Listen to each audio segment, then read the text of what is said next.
Nagtataka ba kayo mga master kung bakit yung ating musical alphabet nag-i-start siya sa C, D, E, F, G, A, B?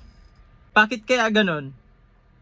Kamaster, bakit sa family chords ng D, bakit F major ang natanggal at F sharp ang natira? Hindi ba ang family chords ng D ay D, E, F, G, A, B, C? Naguguluhan lang ako.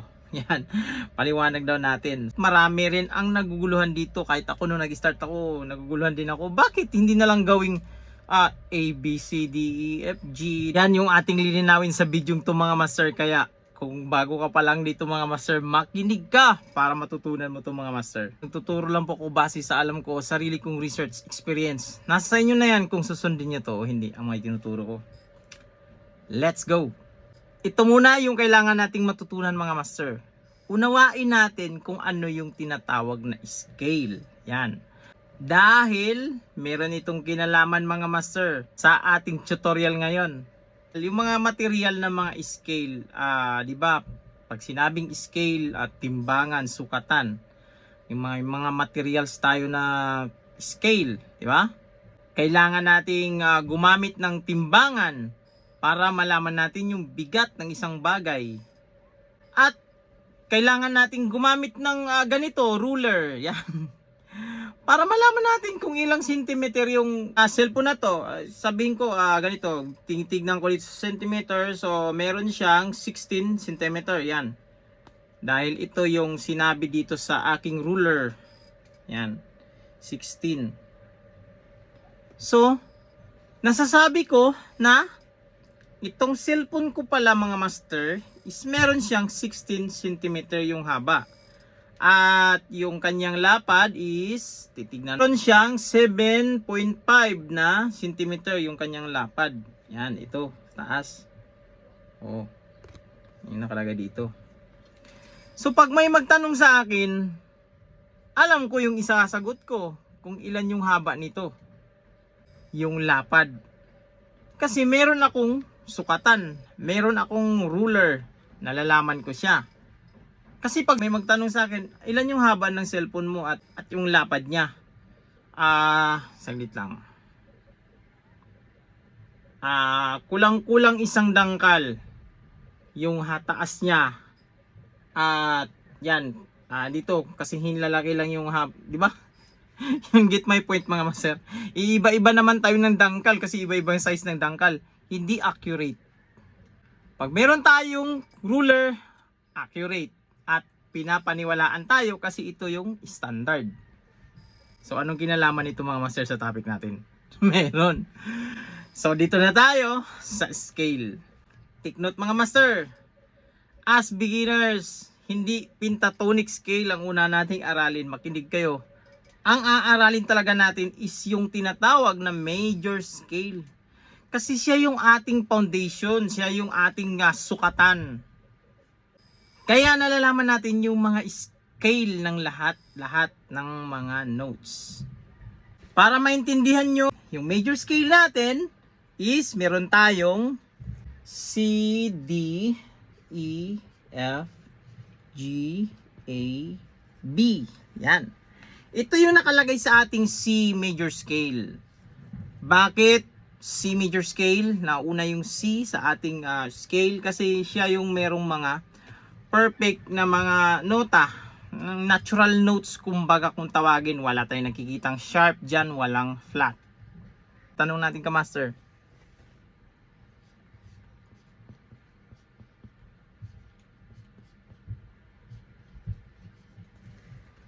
Hindi na lang gawing ganito. Yan. D, E, F, G, A, B, C. Yan. Para natural notes din. Doon na tayo nagkakamali. Kakaroon na ng komplikado to mga master pag ganito na. Lalo na pag sa E. Yan. Ito. Ito pag ganito yung mangyayari sa scale. Yan. Ang tunog nito is tunog pa rin ng ating C major scale. Yan. Kumbaga sa other term pa, pag modes yung pinag-usapan, ito ay D Dorian mode na to. At ito ay E Phrygian mode. Yan. Pero yung mga mode na yan is nasa loob lang ng scale ng C major scale. Kasi yung mga nota nila yan, oh, pansin mo, hiniram lang na nandito sa ating C major scale. Kumbaga walang pinagbago. Kaya kahit i-play mo ito, kahit pansinin mo yung sa keyboard, yan.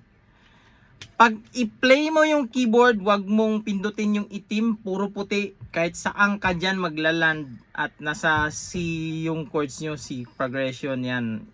C, family chords, i-play nyo.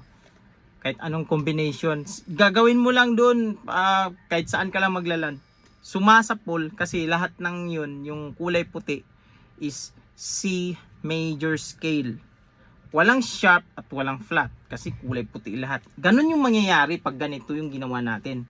Parang wala rin tayo, hindi rin tayo nagtaas ng key. Yung pitch hindi rin, parang ganun yung nangyari. Kaya dito na papasok yung 12 notes na to. Yan, yung bilog na ito mga master. Babalik ulit tayo ngayon kasi dito nyo na malalaman ng napaka-importante nitong sinasabi kong 12 notes. At dito nyo malalaman mga master, kaya sinasabi ko na umiikot lang yan. Kasi kahit saan tayo sa ating key mag-start, laging dosin natin gagawin. Kumbaga, paano ba nangyari o nakuha yung C major scale? Dito tayo sa ating C.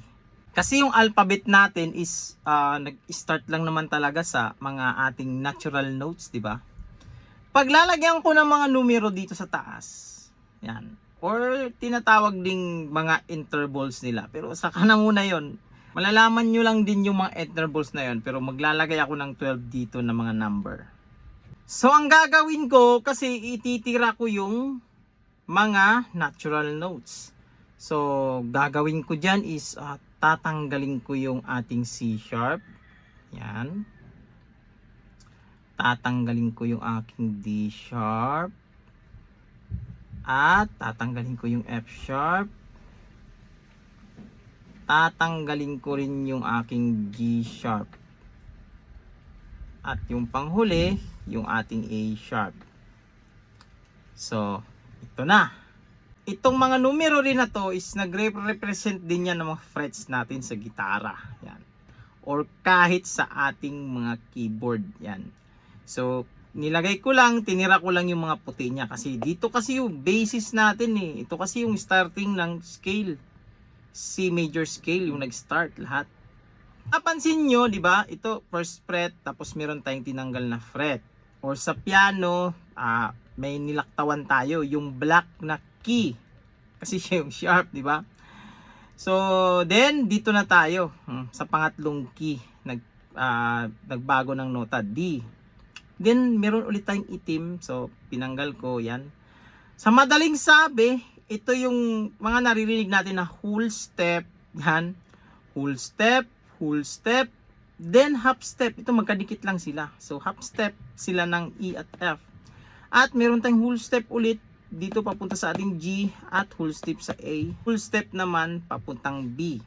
At ganun din yan. Yung 12 na to, di ba, pag lalagpas tayo, 13 is uulit tayo sa C. Kaya, yun na, umulit na yung mga nota. Pero ito lang talaga yung mga nota natin. 7 lang yan.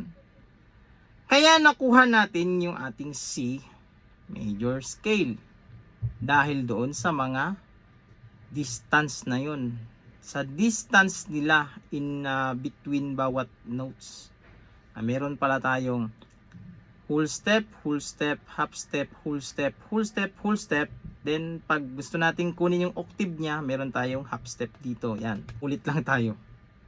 Ngayon, ilagay natin yung D. Siyempre, dahil sinabi ko kanina na kahit saan ka mag-start dyan is kailangan sunod-sunod din yung 12.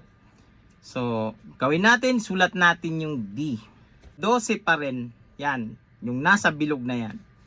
Kasi laging yan yung ating basis eh. Kung ang ating major scale is foundation of all scale, so meron tayong general na mga doon na lahat yung ating chromatic scale na 12 notes. Yan, tinatawag din kasi ang chromatic scale dahil sa kanyang pagkakasunod-sunod. Yan, lahat ng nota, kumbaga lahat ng frets, kailangan nating mag-iwan ng 7. Paano natin malalaman yon? Gamit natin itong scale na to. Kasi ito na yung ating ruler eh. Yan yung sukatan natin, yung whole step, half step, whole step, whole step, yan. Ruler na natin yan. Parang ito ba? Ngayon, para masukat natin yung skala nito, kung ilan ba yung sukat ng D pagdating sa D major scale, ano ba yung mga nota na nasa kanya? So, gagamitin natin itong ating ruler sa taas. So, siyempre, anong ginawa natin dito, di ba? Whole step. So, binura natin yung gitna. So, same ang gagawin natin dito sa baba. Buburahin ko yung D. At yung dito naman sa number 4, so yung F, binura ko. Yan. Number 7, binura ko yung G sharp. Number 9, A sharp, binura ko. Number 11, binura ko. Yan. Kaya yung natitira sa scale is D, E, F sharp, G, A, B, C sharp. Yan yung natira niya kasi pag F yung nilagay natin, dito kasi yung F nakalagay. So pag ito yung binura natin, ang mangyayari, iba na ito. Hindi na to yung ating sukatan. Hindi na to yung major scale. Iba na yung tunog niya. Kasi wala na tayo, hindi na tayo sumunod doon sa ating ruler. Kumbaga ito parang dinangkal na lang natin yan. Na hindi magkapantay-pantay.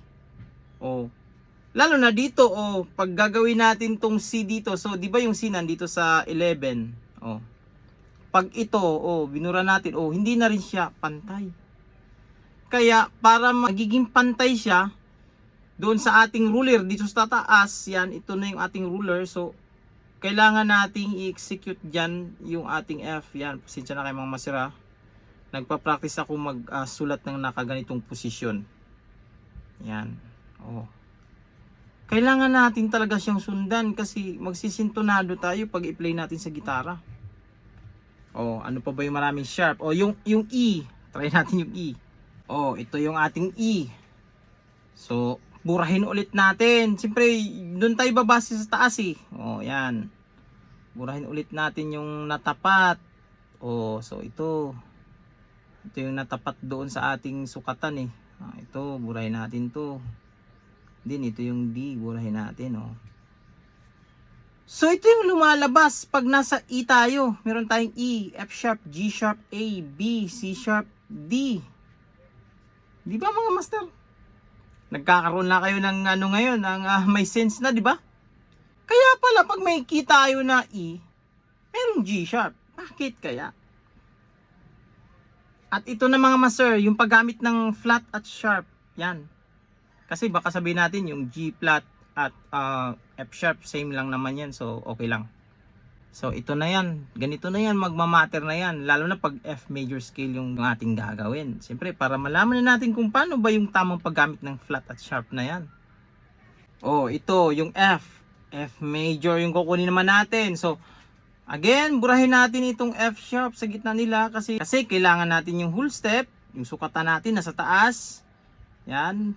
Uulitin lang din natin yung proseso. Yan. Ito.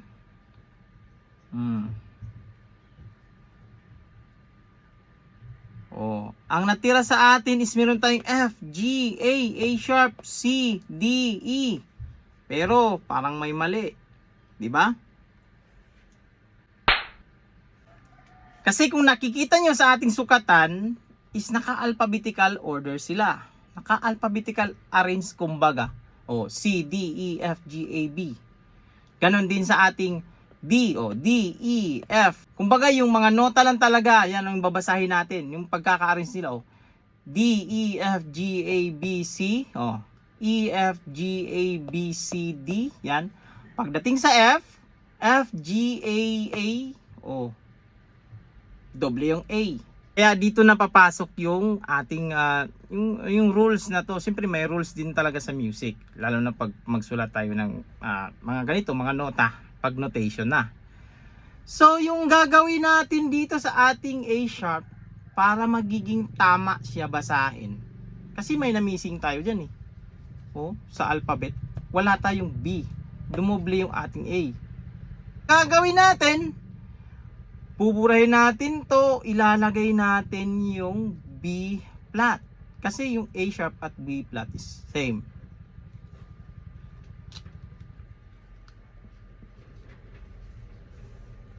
Yan. So, pag nakakita ka ng F major scale, wala kang makitang A sharp dyan. Ang sinusulat talaga is ito talaga B flat. Oh. Ganun siya mga master. Kaya, magbabago na ngayon yung paningin nyo doon sa tinatawag nating inharmonic. So, depende talaga yan sa sitwasyon. Kung ano pa talaga yung tawag natin sa kanila. Basta susundan nyo lang talaga itong formula na to. Hindi na kayo mahihirapan. Ganun pala yung scale. Take note mga master, ito scale, ito scale. Ito na rin yung binase doon sa ating family chords. Yan. Itatama natin yung sabi ng ating kamaster. Sabi niya dyan is major F. Yan. So family chords. So hindi naman major F kasi minor dapat yung sunod sa ating root. Kaya sa ating family chords meron tayong major, minor, minor, major, major, minor at diminished. Kasi yung mga chords na yan is bumase din talaga yan sa scale. Kasi lahat ng chords na yan is nag-harmonize yung kanilang mga triads.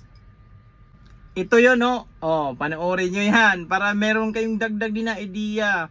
Bakit ganon? Major, minor, minor, major, major, minor, diminished. Kasi may kinalaman lahat sa skala or yung tinatawag nating scale. Kasi siya yung ating sukatan. Yun yung dahilan kung bakit yung major scale ng D is walang F. F sharp yung ginamit. Or sa family chords niya, F sharp minor. Kaya pag makita tayo, di ba, ng mga kanta, pag D yung key, lumalabas yung F sharp minor, yan. Sa ibang mga key, merong flat, merong sharp, yan. Kasi nga, may kinalaman lahat yan sa ating 12 notes. Yan. Merong kinalaman yung 12 notes sa lahat-lahat ng nangyayari. Kasi siya yung ating big picture, kumbaga. Or siya yung ating mundo, buong mapa. Ngayon, paano ba natin masukat? Halimbawa, yung galing sa bahay nyo, papuntang kapitbahay nyo, ilan hakbang ba ang pagitan? Doon na pumapasok yung skala. Oh. Pero ito yung 12 notes natin, siya yung ating mapa. Siyempre magsusukat-sukat lang tayo, kaya gaya ng ginawa natin dito, yan, sinukat-sukat lang natin, kumbaga, para malaman natin kung ilan yung sukat ng isang lugar na pupuntahan natin or isang bahay na ipapatayo natin, kung gaano kalaki, gaano kaliit. Ganon din yan ang concept dito sa nota. Kung halimbawa scale ng D, ano ba yung mga nota niya sa loob? So sana nakakuha kayo ng ideya nito mga master, at alam ko nasagot natin yung tanong ng ating kamaster bakit ganon yung pagka-arrange ng mga nota. So huwag itong kalimutang i-share sa mga kaibigan nyo, kilala nyo na mahilig din sa gitara. So hanggang dito lang. This is Mark Music. God bless you all. Peace out.